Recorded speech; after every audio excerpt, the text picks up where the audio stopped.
Oke. Mereka pun naik taksi menuju arah bab ke-357, JDMPS 3, Copet. 3 minggu kemudian, Deki dan Aliza menatap Ka'bah bersama.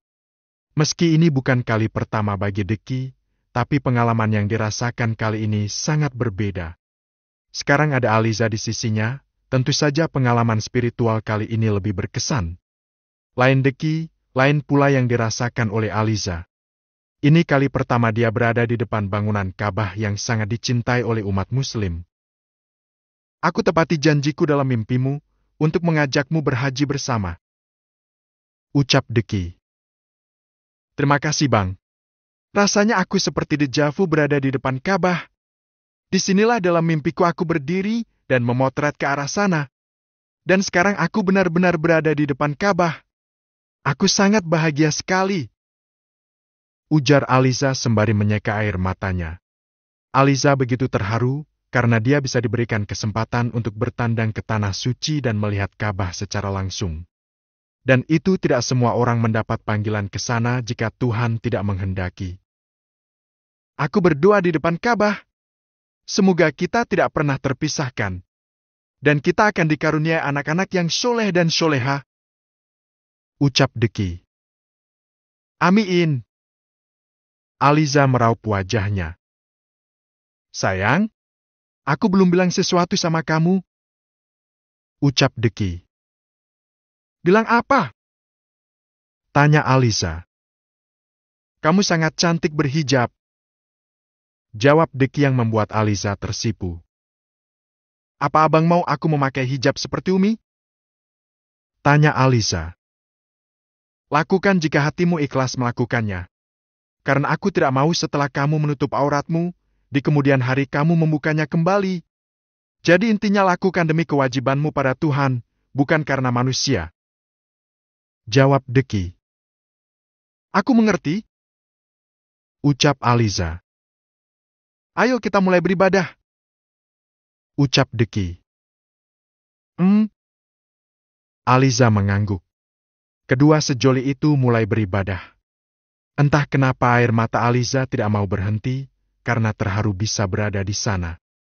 Setelah selesai beribadah mereka kembali ke hotel dan kemudian mencari makanan di luar. Setelah berada di Mekah selama 10 hari, mereka pun memutuskan pulang ke tanah air. Saat tiba di bandara, mereka pun tidak sengaja bertemu dengan Alexander, Reno dan Rio yang ternyata baru tiba di bandara beberapa menit yang lalu. Ayah, Aliza langsung berhambur ke pelukan Alexander. Bagaimana dengan bulan madumu? Apa cucuku sudah jadi? Pertanyaan Alexander membuat Aliza jadi tersipu. Lagi proses ya? Ditunggu saja, karena sekarang sedang proses pembuatan 3 cucu laki-laki untuk ayah, jawab Deki. 3? Alexander, Reno dan Rio kompak bertanya, sementara Aliza jadi menepuk dahinya karena melihat kelakuan sang suami. Iya 3. Kenapa kalian terkejut begitu? Aku sudah minta resepnya dari Opa, jadi pasti berhasil kembar 3, jawab Deki. Resep? Jadi buat anak kembar 3 punya resepnya? Tanya Reno. Kenapa tidak? Kue bolu aja ada resepnya. Kenapa anak kembar nggak punya? Ucap Deki. Astaga si abang. Malah bikin anak disamain sama bikin kue bolu segala. Batin Aliza. Benarkah? Emang apa resepnya? Bagi dong. Ucap Rio. Iya dek, aku mau juga. Kali aja aku punya anak kembar 3 juga. Timpal Reno. Tergantung amal dan perbuatan. Dan satu lagi, harus berdasarkan kemampuan di atas ranjang. Kalian sok mau meminta resep, pacar aja nggak punya. Ledek Deki yang membuat kedua sahabatnya termasuk Alexander dan Aliza memutar bola mata dengan malas. Si abang mah bukan nurutin resep, emang dasar nafsunya yang sangat besar. Batin Aliza. Belagu amat deh, mentang-mentang udah punya bini. Ucap Reno. Harus dong. Punya bini itu anugerah, gak semua orang mampu. Contohnya kalian. Sudah umur 27, masih aja jomblo. Ledak Deki, yang membuat kedua sahabatnya itu cemberut. Ngomong-ngomong mana Reki? Tanya Deki. Ke toilet, katanya sakit perut. Jawab Reno. Jadi kalian bertiga jemput ayah? Tanya Deki. Tidak. Kami memang baru pulang dari Amerika. Saat kalian bertolak ke Jepang, keesokan harinya kami pergi ke Amerika. Jawab Rio. Ada apa? Apa ada masalah di sana? Tanya Deki. Ada sedikit masalah. Biasa persaingan. Jawab Reno. Hei tunggu! Teriak Reki dari kejauhan. Drap, drap, drap. Suara langkah kaki yang berlari tergesa-gesa semakin dekat dengan rombongan Deki. Deki mengerutkan dahinya saat melihat Reki berlari kencang sembari mengejar seseorang. Deki perlahan mendekat dan memajukan salah satu kakinya dengan tujuan menjegal langkah kaki pria yang sedang dikejar oleh Reki. Bruka. Akhah. Pria itu mengerang kesakitan saat tersungkur setelah kakinya dijegal oleh Deki. Maaf aku sengaja. Ucap Deki yang membuat Aliza menahan tawa saat mendengar ucapan suaminya itu. Apa kamu buta? Ada orang yang sedang berlari. Kenapa kamu sengaja menjegalku? Hardik pria itu. Aku tidak buta, tapi telingamu yang tuli. Temanku sedang berteriak memanggilmu. Kenapa kamu terus berlari? Lagi pula di sini bukan tempat jogging. Ngapain kamu lari kayak orang kesurupan? Ucap Deki tidak mau kalah. Hash, hash, hash. Brengsek! Hardik Reki dengan nafas ngos-ngosan. Duak. Reki yang kesal menendang kaki pria itu. Akak. Laki-laki itu kembali mengerang kesakitan. Ada apa? Kenapa kamu mengejar pria ini? Tanya Deki. Nanti dulu. Aku mau nafas dulu. Ucap Reki yang tampak masih ngos-ngosan. Usut punya usut, Reki diajak berlarian mengelilingi kawasan bandara. Seolah pria itu sudah hafal seluk-beluk bandara, tanpa melewati satu keamanan pun. Hash. Hash. Brengsek! Parkur saja tidak sebanyak ini. Coba periksa dia. Dompetku sudah dicopet sama dia. Ucap Reki yang kemudian terduduk di lantai sembari meluruskan kakinya. Sementara nafasnya masih naik turun. Oh, copet! Ucap Deki. Keplakik. Deki memukul belakang kepala pria itu, yang membuat Aliza menganga dan kemudian menutup mulutnya. Keluarkan dompetnya! Ucap Deki. Tidak ada. Dia asal menuduhku. Ucap pria itu. Keplakak. Deki lagi-lagi memukul kepala pria itu, dan itu lebih keras dari sebelumnya. Au! Pria itu berteriak. Aku akan terus memukulmu sampai otakmu berceceran, kalau kamu tidak mengembalikan dompet temanku. Ucap Deki. Kenapa tidak kita telanjangi saja dia? Siapa tahu dia menyembunyikan dompet itu dalam celananya. Ucap Rio. Ide yang bagus, kita telanjangi dia di depan umum. Timpal Reno. Saat Reno dan Rio sedang bermaksud ingin menelanjangi pria itu, seorang security datang menghampiri mereka. Maaf, ada apa ini? Tanya security. Dia mencopet dompet temanku. Jawab Rio. Security itu melihat ke arah Deki dan membungkukkan sedikit tubuhnya. Semua orang di bandara mengenal semua keluarga Abdullah. Terlebih Deki yang sering warawiri keluar negeri dan keluar kota untuk melakukan perjalanan bisnis. Periksa dia! Ucap Deki. Baik, Pak. Mari semua ikut saya ke kantor. Ucap security. Semua orang mengikuti security itu hingga ke kantor. Security itu kemudian memeriksa semua anggota badan pria itu tanpa terlewatkan sedikit pun. Maaf Pak, dompet itu tidak ada. Ucap security. Tidak mungkin Pak. Saya yakin memang dia pelakunya. Ucap Reki. Jangan asal nuduh dong Pak. Bapak bisa saya tuntut dengan pasal pencemaran nama baik. Ucap pria itu. Si brengsek ini. Rasanya aku ingin menyumpal mulutnya dengan sempak bolong. Ucapan Reno membuat Aliza terkekeh. Sayang, apa itu sangat lucu? Kalau kamu suka, aku bisa menjadikan Reno komedian khusus sebelum kamu tidur. Tanya Deki yang membuat Aliza berhenti terkekeh, sementara Reno jadi memberengut. Di mana ruangan CCTV? Tanta Reki. Ada di koridor ujung, Pak. Jawab security. Antar saya ke sana. Saya tidak perlu uangnya kembali, tapi semua kartu identitas dan kartu ATM-ku malas untuk kurus ulang. Ucap Reki. Baik, ikut saya, Pak. Saya akan mengantar Anda ke sana. Ucap security. Reki dan yang lain lagi-lagi mengikuti security itu hingga ke ruang monitor. Sementara, pencopet itu diam-diam berhasil menyelinap pergi. Itu dia. Reki menunjuk ke arah pria yang dia kejar. Pria itu jelas memang sudah mengambil dompet itu. Tapi saat aksi kejar-kejaran, pria itu terlihat memberikan dompet itu pada orang yang berdiri di dekat tempat duduk yang digunakan orang untuk menunggu.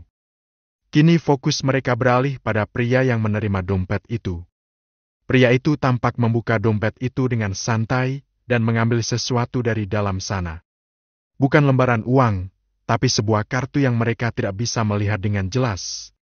Pria itu terlihat mengeluarkan ponselnya dan seperti mengetik sesuatu. Setelah itu dia memasukkan kartu itu ke dalam dompet kembali. Pria itu tampak berdiri membawa dompet itu bersamanya. Namun saat dia dekat dengan tong sampah, pria itu malah membuang dompet itu. Dia membuangnya? Apa kalian melihat dia mengambil uang dalam dompetku? Tanya Reki. Tidak. Jawab mereka serentak.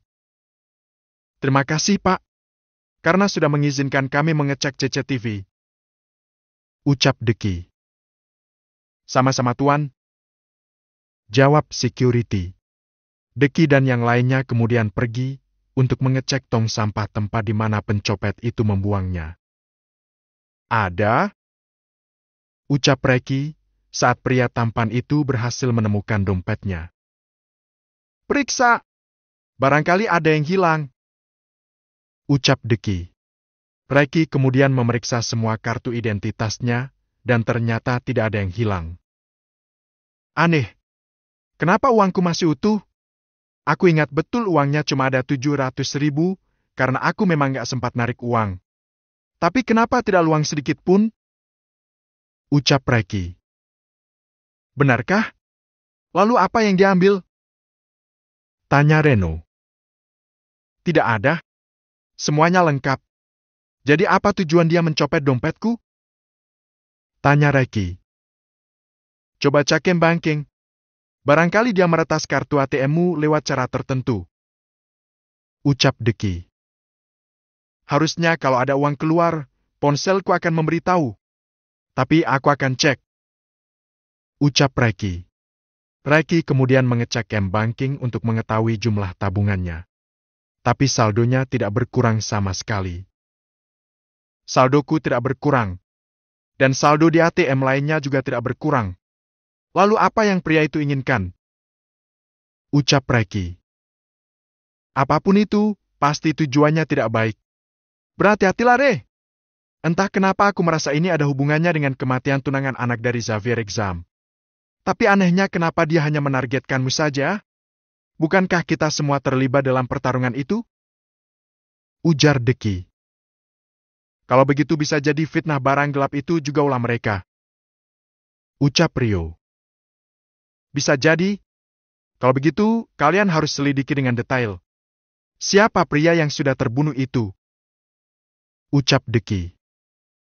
Deki benar. Kita tidak bisa berpangku tangan.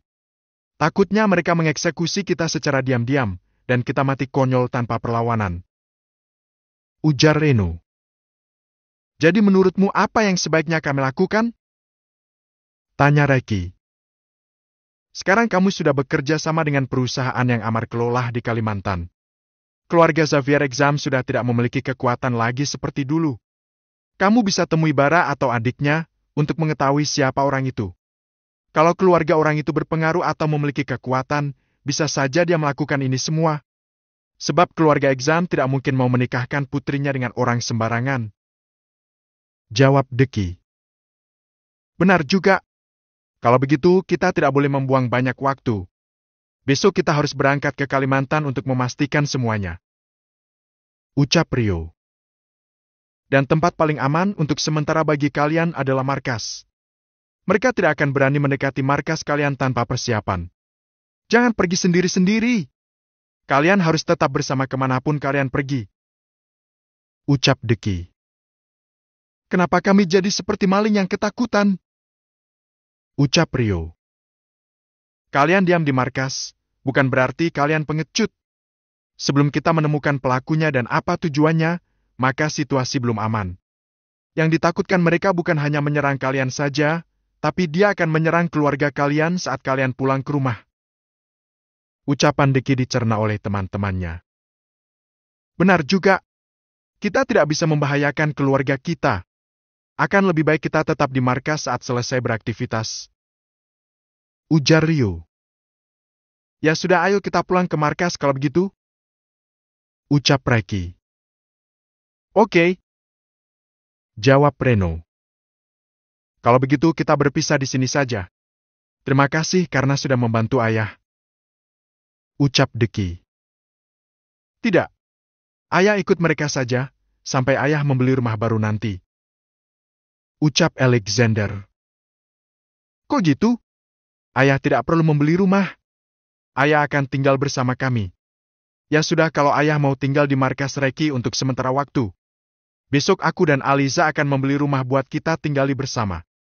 Jadi nanti ayah akan tinggal bersama kami. Ucap Deki. Apa itu tidak merepotkan kalian? Tanya Alexander. Tentu saja tidak. Ayah itu ayah kami, jadi sudah sepatutnya kami yang mengurus. Jawab Deki. Aliza tersenyum haru saat mendengar ucapan Deki. Ya sudah, kalau begitu kami pergi dulu. Ucap Reki. Hati-hati. Ucap Deki. Mereka pun berpisah di bandara. Deki dan Aliza kemudian menaiki sebuah taksi. Makasih abang. Karena abang sangat baik sama ayahku. Ucap Aliza. Sayang, ayahmu itu ayahku juga.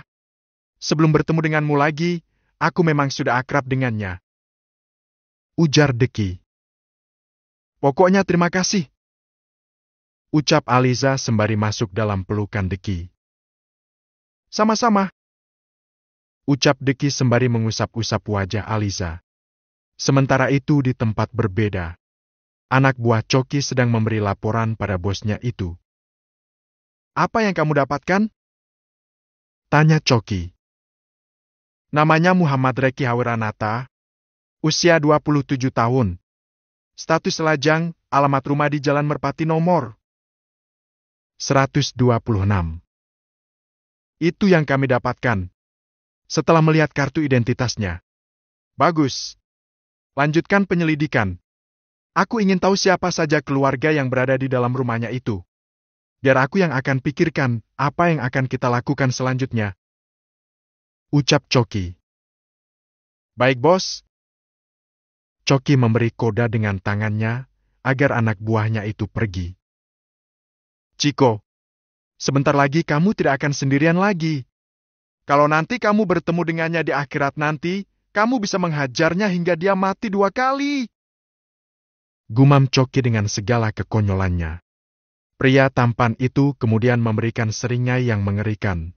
Bab ke-358, JDMPS 3, Hauk Hauk Hauk. Keesokan harinya. Apa kamu yakin Bara mau menemui kita? Tanya Rio saat mereka sudah tiba di Bandara Kalimantan. Apa alasan dia tidak mau menemui kita? Dia tidak punya pilihan lain selain memberitahu siapa yang terbunuh waktu itu. Jawab Reki. Lagi pula Diki benar. Keluarga Exam sudah tidak punya kekuatan lagi. Sambung Reki. Semoga saja mereka mau bekerja sama. Ucap Reno. Pring. Pring. Pring. Ponsel Reki berdering. Pria itu menghela nafas panjang saat tahu ayahnya yang menelpon. Pria tampan itu menggeser layar ponselnya untuk menerima panggilan itu. Ya apa? Tanya Reki. Reki, kamu! Reki menjauhkan ponselnya karena papanya berteriak memaki dirinya dengan segala perkataan yang buruk. Sebagai sahabat, Reno dan Rio tahu betul apa yang dialami Reki selama ini. Dan mereka tahu, sahabatnya itu dianggap seolah tak pernah ada dalam keluarga besarnya. Ya, aku akan pulang besok. Aku... Ucap Reki. Tut. Tut.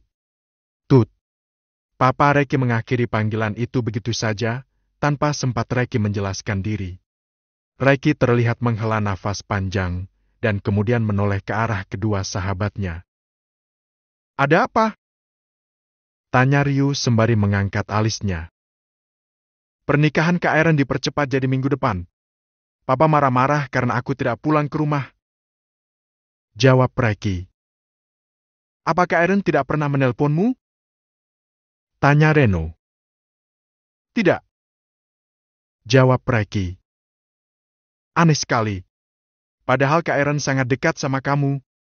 Tapi aku perhatikan 3 tahun terakhir dia tidak sangat dulu lagi sama kamu.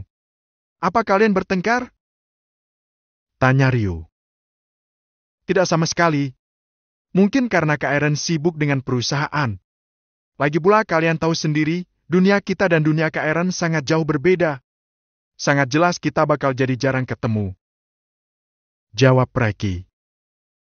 Ya sudahlah, ayo cepat kita ke rumah Bara. Ini sudah siang, aku sangat lapar. Ucap Reno.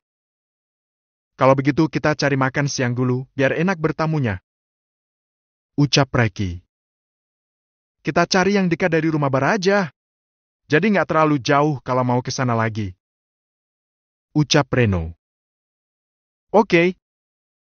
Mereka pun naik taksi menuju arah ke rumah Bara. Setelah menemukan tempat makan, mereka pun singgah dan menyantap makan siang bersama. Aku jadi penasaran, bagaimana reaksi Bara saat bertemu kita? Ucap Reno. Pasti bola matanya keluar. Timpal Rio sembari terkekeh. Pring. Pring. Amar nelpon. Ucap Reki. Angkat aja. Ucap Rio. Yamar? Tanya Reki. Kalian jadi ke Kalimantan? Tanya Amar. Jadi, ini sedang makan siang. Habis itu aku mau menemui Bara. Jawab Reki. Kalian jangan nginap di hotel ya. Nginap aja di rumahku. Ucap Amar. Kami takut merepotkan. Ucap Reki. Apa sih? Kita ini teman, gak ada istilah merepotkan. Awas saja kalau nginap di hotel. Ucap Amar. Ya oke, kalau begitu siapkan makanan enak buat kami. Ucap Reki. Beres. Ditunggu ya. Ucap Amar. Sip. Jawab Reki yang kemudian mengakhiri panggilan itu. Amar nyuruh kita nginap di rumah dia. Ucap Reki.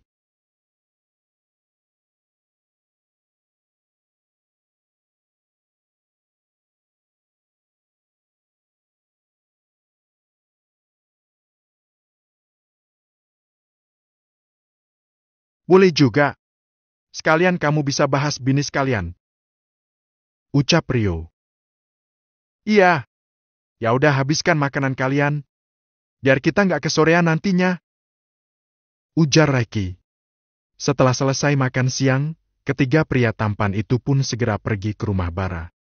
Bara yang kini sudah bisa berjalan menggunakan tongkat, perlahan berjalan ke arah pintu saat pria tampan itu mendengar suara ketukan dari luar pintu.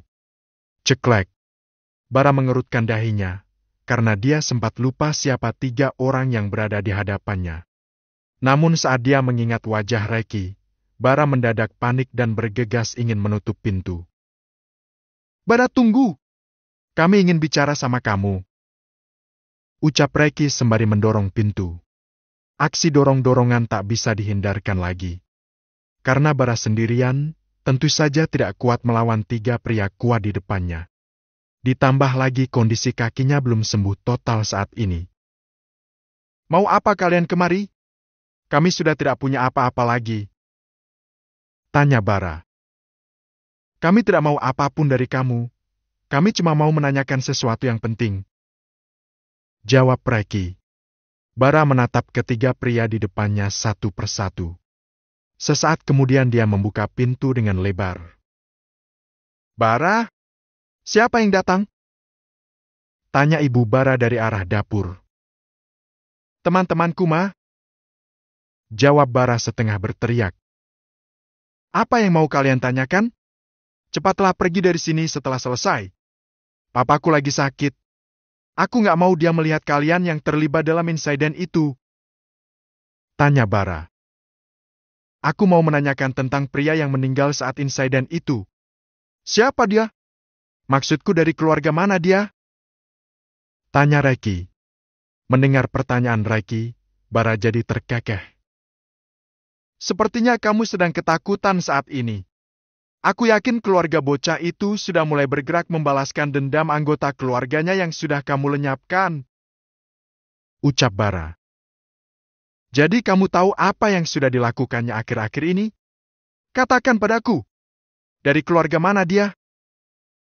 tanya Reki. "Tentu saja tahu. Yang kamu lenyapkan itu mantan tunangan adikku. Dan kamu pasti belum tahu. Gara-gara kamu, anak yang dikandung adikku jadi anak yatim. Beruntung kakak bocah itu mau menikahi adikku, hingga kami bisa terhindar dari rasa malu," jawab Bara yang membuat Reki terkejut. "Kamu belum menjawab pertanyaanku. Dari keluarga mana dia?" tanya Reki. "Dia anak Burhan, adik dari Coki yang memimpin geng Kobra." Jawaban Bara sangat mengejutkan Reki, Reno, dan Rio. "Kenapa kalian begitu terkejut? Bukankah sebelum ada dendam ini, kalian juga bermusuhan dengan geng mereka? Saranku, siapkan saja kuburan kalian dari sekarang. Karena mereka berniat menghabisi semua keturunan kalian," ucap Bara. "Omong kosong! Kalau begitu katakan pada keluarga barumu itu.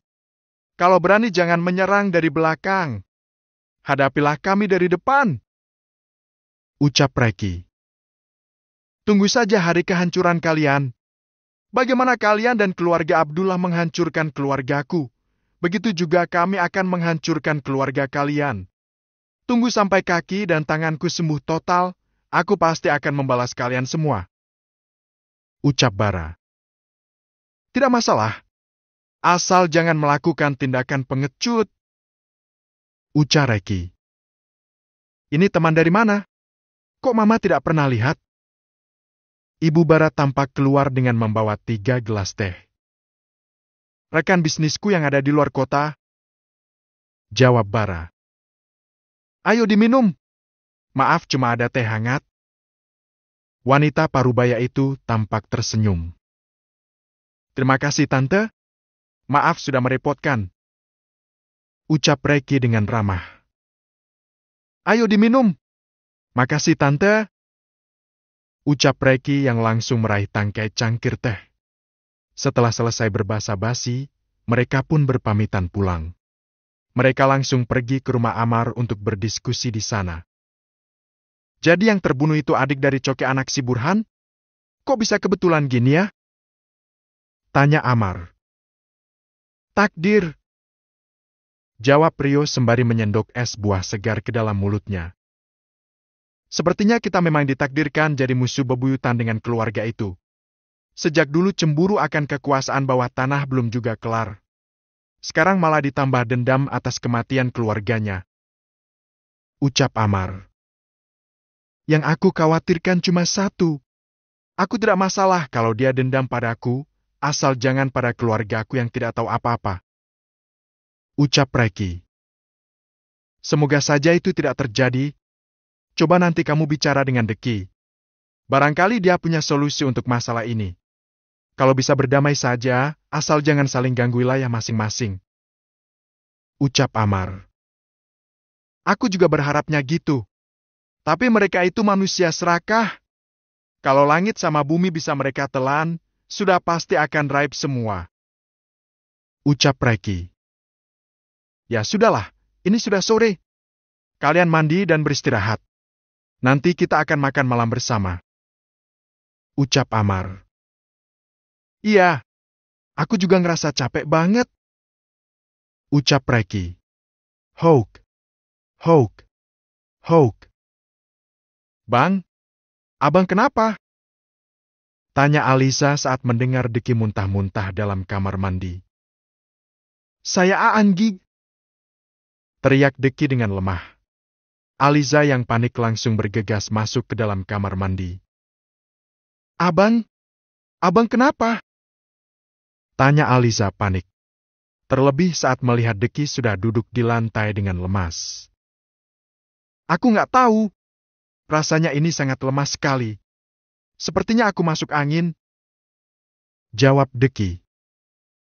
Ya sudah aku siapin air hangat dulu biar abang enak mandinya. Ucap Aliza. Nomor. Aku nggak mau mandi. Aku sudah pegang air. Rasanya dingin sekali. Ucap Deki. Lah? Jadi gimana? Tanya Aliza. Aku nggak mau mandi. Tolong bantu aku ke tempat tidur. Ucap Deki. Aliza menuruti ucapan Deki dan membantu suaminya itu berbaring di atas tempat tidur. Ini mesti gara-gara abang ngajakin gituan tiap malam. Jadi masuk angin kan? Omel Aliza. Pokoknya mulai malam ini nggak ada yang begituan. Abang membuatku khawatir kalau begini. Deki menatap wajah istrinya yang sedang mengomelinya. Pokoknya pensiun gituan selama 1 bulan. Sambung Aliza. Gak bisa. Apaan Mami bikin aturan sendiri begitu? Mana bisa dia gak ketemu sarangnya selama itu? Protes Deki. Abang gimana sih? Lagi sakit masih aja mikirnya ke sana. Ucap Aliza. Mau bagaimana lagi? Namanya juga sudah ketagihan. Jawab Deki dengan bibir mengerucut. Sekarang abang mau dibuatkan sarapan apa? Tanya Aliza. Buatkan aku sup aja, biar enak perutnya. Buatkan teh panas juga ya. Ucap Deki. Ya sudah abang tunggu ya. Ucap Aliza. Kamu jangan pergi lama-lama yang. Suruh pelayan aja yang masak. Habis itu kamu ke kamar lagi. Ucap Deki. Bang Deki kenapa ya? Apa saat sakit dia memang manja begini? Batin Aliza. Ya sudah abang tunggu bentar ya sayang. Ucap Aliza. Deki mengganggu. Baru saja Aliza menutup pintu, rasa mual itu kembali datang. Deki bergegas bangun dan memuntahkan semua isi perutnya ke dalam wastafel yang tentu saja itu hanya kosong. Ah, ya Allah, rasanya semua isi perutku ingin keluar. Aku jadi merasa sakit di ulu hatiku. Gumam Deki setelah berkumur-kumur. Apa ya ini efek sering awok-awok? Masak sih? Aku harus nanya Amar kalau begini. Deki bergegas meraih ponselnya dan segera menghubungi Amar. Ada apa, bos? Tanya Amar di seberang telepon. Amar, apa kamu pernah mengalami muntah-muntah karena sering awok-awok? Tanya Deki. Awok-awok? Apaan tuh? Tanya Amar. Ranjang bergoyang. Jawab Deki yang membuat Amar terkekeh. Kalau aku sering begituan, bukan aku yang muntah-muntah. Tapi Saripeh, ucap Amar. Saripah masuk angin? Tanya Deki. Lebih tepatnya kembung. Kembung di bagian tengah. Jawab Amar. Kembung bagian tengah? Maksudmu hamil? Tanya Deki. Ya iyalah. Kenapa? Mas masuk angin karena sering begituan? Tanya Amar. Sepertinya iya. Aliza malah nyuruh aku pensiun selama sebulan, mana bisa aku tahan? Jawab Deki. Dasar bucin. Gumam Amar yang masih bisa didengar oleh Reki. Ini demi anak kembar 3. Ucap Deki. Kamu kalau menghayal jangan ketinggian mas. Nanti kalau ndak kesampaian gendeng. Ujar Amar. Kamu meremehkan ucapanku. Pokoknya kamu siap-siap aja kasih hadiah Lamborghini buat aku. Ucap Deki. Jangankan Lamborghini. Kalau sampean bener punya anak kembar 3, nanti tak tambahin moge 1. Ucap Amar. Pegang kata-katamu Mariati. Ucap Deki. Tidak berapa lama kemudian Aliza masuk dengan membawa semangkuk sup daging dan segelas teh panas. Dekipan langsung mengakhiri panggilan itu secara sepihak saat hidungnya menghirup aroma yang membuatnya mual. Bawa apaan ini yang?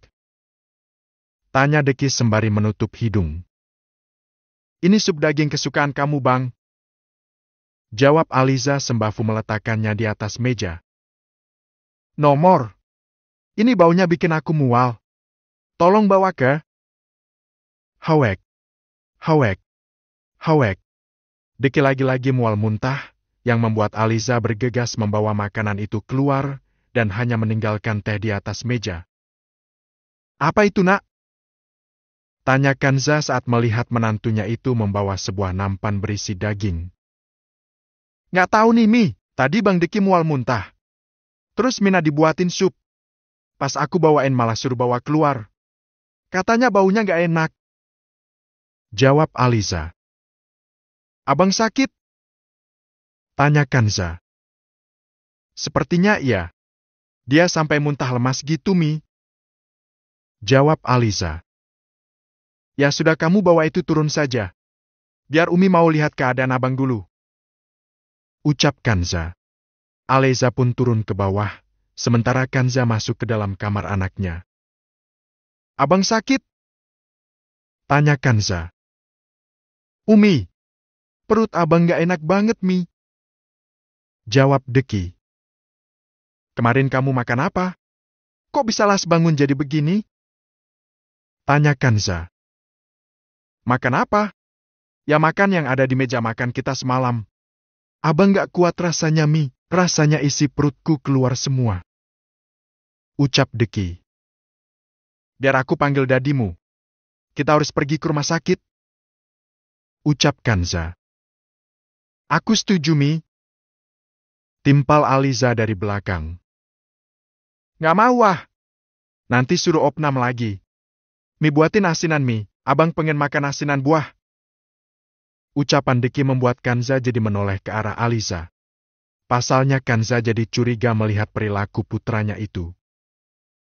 Za, kapan kamu terakhir haid? Tanya Kanza. Kapan ya? Kalau nggak salah bulan lalu, Mi.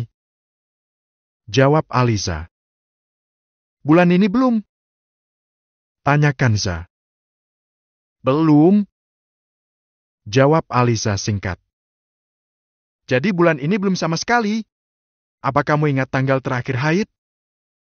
Tanya Kanza. Lupa, Mi. Jawab Aliza.